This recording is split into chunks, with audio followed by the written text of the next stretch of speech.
Good morning. I am wanting to show you guys, I talk about the party on the go. By the way, I'm Dana Lucanis, in case anybody doesn't know. I just kind of jumped right in this morning. But we talk about the party on the go all the time, and I love it. I happen to live in a city where there are tons of office buildings, a lot of people that sit maybe at a front desk where they're answering phones and greeting people that come in, and those are ideal people to reach out to, especially, I mean, if you know them, that makes it even better. But to offer to give a party on the go to where they don't actually have to come to your house or you go to their house or anything like that. It's just you basically bring the party to them. They just set it out and it's easy as that. So I have two of my party on the go bags, which we actually got in the back office. I'm not even sure if they're available anymore, but those are both out. So what I'm going to show you is my party bucket that I use when it's all that I've got left. But this will also show you that you don't have to have a specific bag for this. I mean, anything that is sturdy will work. So this is just a little party bucket that I had made a long time ago. And I'm just going to show you what I put in it. I keep it really simple. You can add as much stuff if you want. If you want to put a ton of printed documents in there, you certainly can. I know a lot of people will print out the Club Pink information and put a couple of sheets in there. By all means, do that.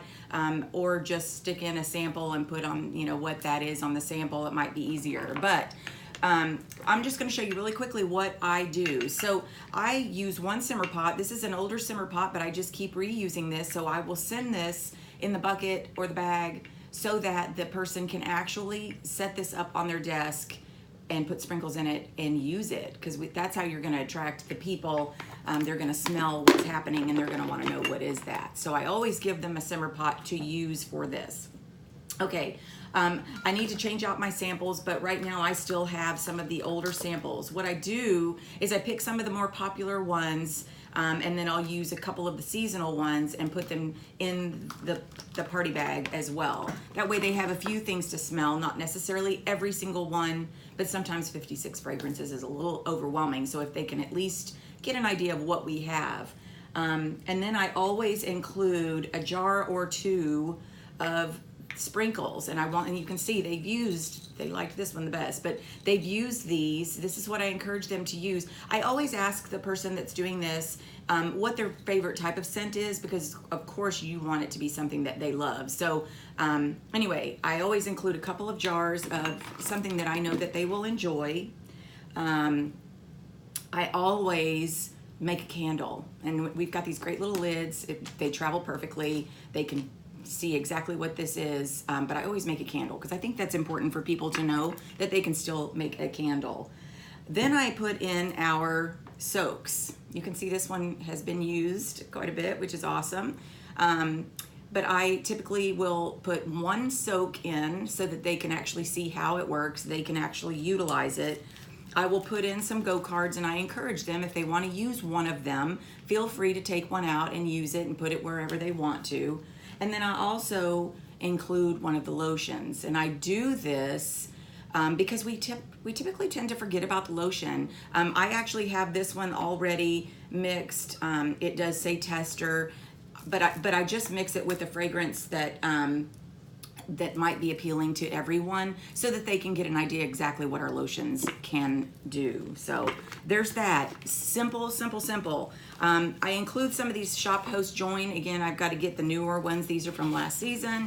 And I include several catalogs. I'll put 3 or 4 depending on how big their office is. And I just squeeze those right in. And then I always include several invoices. What ends up typically happening is the host will end up either texting me orders or giving me a call or sending me an email. I'm finding these are not being used as much, but I still want to include them in case somebody does want to fill out an invoice and do it that way. And then of course my business cards. And y'all, I'm serious, that is it. Like, that is what I do.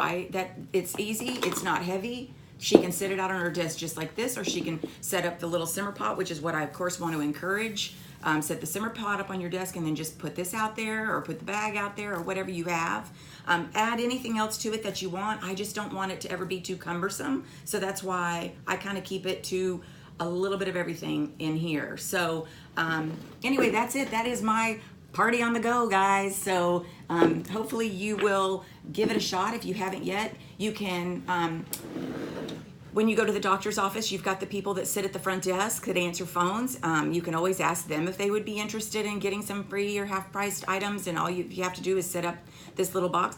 You know, it's kind of a cool idea. Sometimes when you're going to like the dentist or the doctor, or even like your veterinarian or whatever, carry the little bag with you and just say that, you know, you just got it back from somebody. I mean, you don't want to lie, but hopefully you did just get it back from somebody, but that you just got it back, and, you know, would they have any interest in sitting it out? And you never know, you might get a yes. You just never know. So anyway, I hope that's just another tool, another way that you can work your Pink Zebra business. Have an awesome day.